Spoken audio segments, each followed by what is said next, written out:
За амар байцгаана уу, энэ удаагийн дугаараараа эзэн Чингис хааны мэндэлсэн түүхийн талаар та бүхэндээ мэдээлэл хүргэх гэж байна. Их Монгол улсын Далай хаан их эзэн Чингис хааны мэндэлсэн тухай түүхэн ном судруудад хэрхэн тэмдэглэгдсэн байдаг вэ?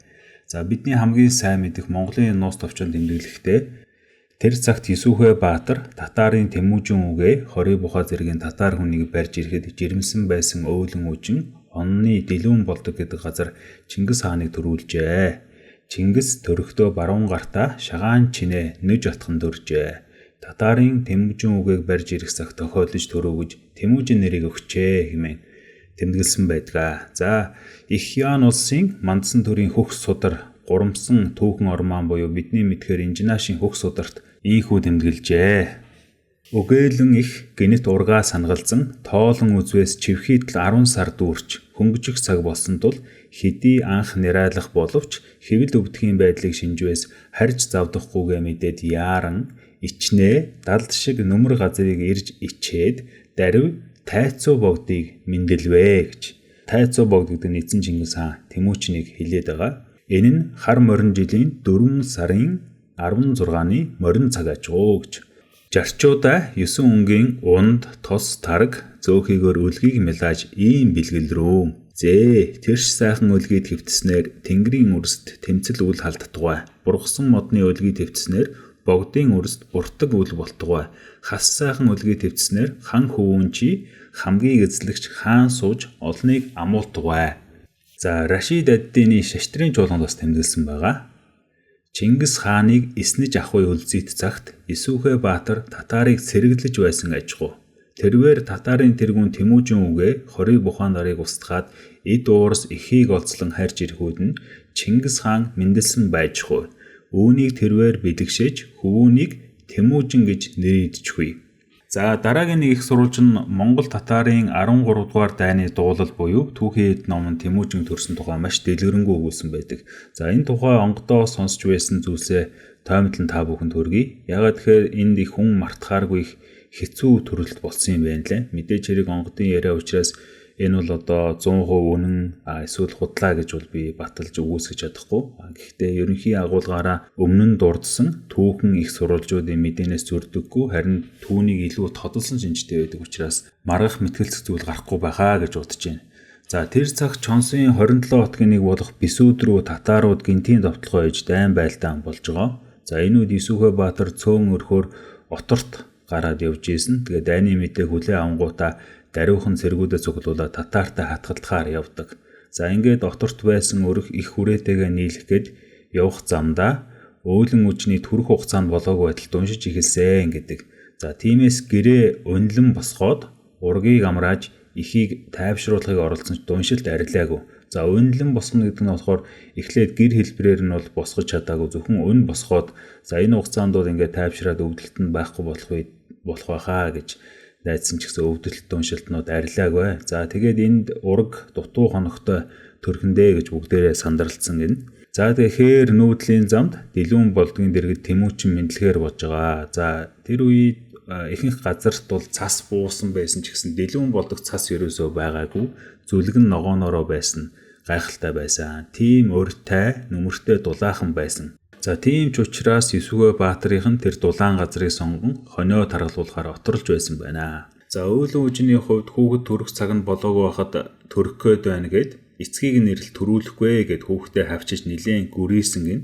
Хоногоо дүүргээ чи, хондоо бойжуулчи гэж аашиж орилж бөөн шууган болсон. За мэдлий гэсэн үрийг мэдлүүлдэг юм аа гэж сучигэлийг хэлэхэд өөлөн энэ миний анхны үрээ би толгойг нь мэднэ. Чи тэгж дураараа өдөр гариггүй хүүхдээ төрүүлдэг юм байгаа биз. Би бол тэхгүй гаригт нь төрүүлнэ гэж толгой хаялж хэгжүүрхсэн гин. За ингээд сандраад гүйж явахт нь ус нь хагараад өөлөн хүссэн үсээгөө тэр хүүхдийг төрүүлэхээр болсон. Юун эцэг нь ирэл авчих вэ? Тийм юм байдгүмаа гэж өөлөн зэмлсээр байгаад өргөө герт нь оруулж элчтэй тулганыхаа дэргэд их болсон хоогчныхоо үгээр бид нар дүүлж гарваа гэж. За гэтэл тэнд өөлөн ерөөсөө өвгөнд орохгүй энэ хүүхэд эцгээ эртэл хүлээх ёстой гэж амьсгаа төгжээд дүлэлт хойшлуулад өөрөө баахан ядарсан. За ингээд Тэмүүчний толгой нь эхлээд гарч ирэх ёстой хаталт ихэс гарч ирсэн. За энд аюул боллоо шүү. Одоо уур гартай хүнэл татахгүй бол Ужигтай энэ хэвэл дотроо өхөн шүү гэж хоогч нь тэнд анхааруулхад өөлн тэнд ухаан орж үг сонсож дүлж эхэлсэн гэж. За хөлн гарч ирээд хүүн онцроод ирэхэд Минлэг ар нуруу дагуун аятаа гихч нь гусуулж байгаад шилэн хузууг нь барьж байгаа татаад гаргаж ирэхэд өнөө муу балчир чинь гартаа ихсийнхээ хуруун чиний нүчийг атгахчихсан өөлж өгөхгүй хөхөрч байхын дээрээ. Хөхрөх тэнгэрийн дор дуурахгүй хүмүүний өр байдгүйгээд хөх ондгон дээр нь гурамтай сохиход амнаас нь сагас гарч ирээд сая авай дуу гарч ирэхэн дээрээ. За ингэж амьсгал нээгдсэн бод амьдрын шүү. Гэхдээ ямар жаахан юм бэ? Хоног дүүрээгүй бие боожоогүй ийм хүн амьдрын уу гэд эхэлж ширүүн атлаа айдуу сэмхэн хэлхэн дээрээ Минлэгтэн.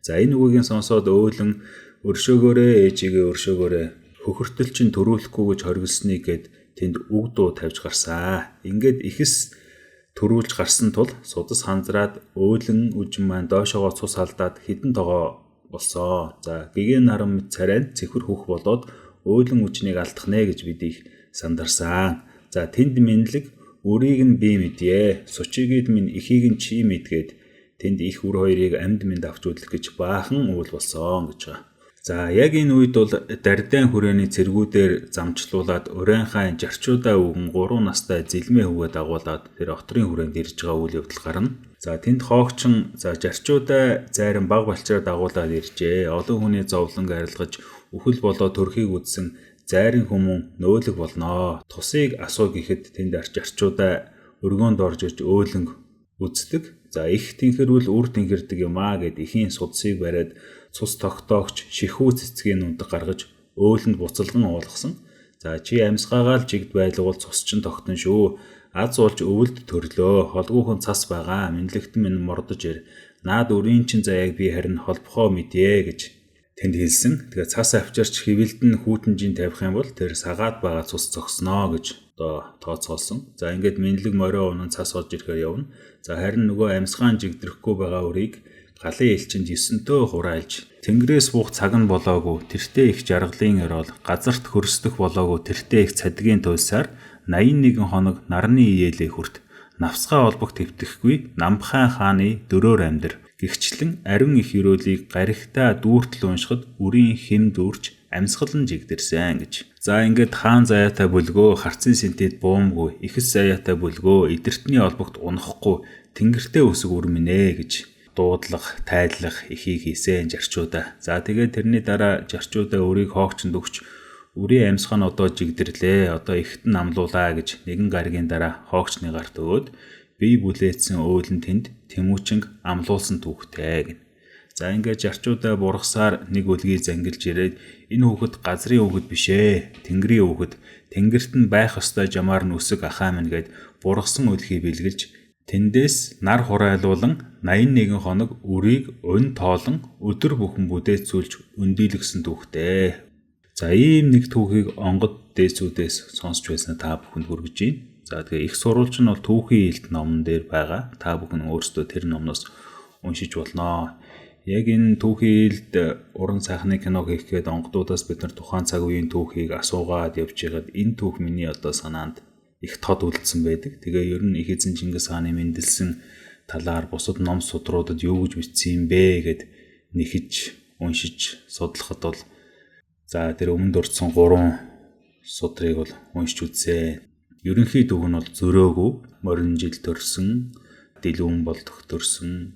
За ингээд төрөхдөө бол монголчууд бид нар бүгдээрээ мэдж байгаа шагаан чинээ нүж атгаж төрсөн гэдгийг нь бол би өмнө ойлгохдоо үнэхээр тийм баатар, жанжин их сод хүмүүн төрж байгаа учраас тийм төрөхдөө хүртэл ингээ шагаан чинээ нүж атгаж төрсөн. Тэр бол их баатар заяатай хүн байхан дээ гэж ойлгож биелэгдэж хүлээж авсан бол яг үнэн хэрэг дээрээ бол маш хүнд хэцүү нөхцөлд их насар их цус алдаж өөрөө бас ихсээ хатгаж төрсөн маш бие жижиг одоо дутуу хоногтой төрсөн юм бэлээ. За тэгтээ яг зөв цагтаа зөв цаг үед төрсөн биелэгдэл талаараа бол их бас чухал үйл явдал босон гэж өөр бас судар номуудад хэлдэг. За тэгээ тэр цаг үеийг бол онгодууд тодлохдоо битүүгэн дэлхийд хурын тоо багасч чийг хүсэхдээ цус цалиглах тэр цагт одод тэнгэр орчлон дэлхий хурайлан олзонд шунагчдын нүдийг хаах оддод хүсэмжлэгчдийн итгэлийг бадраах очтээсэн үрс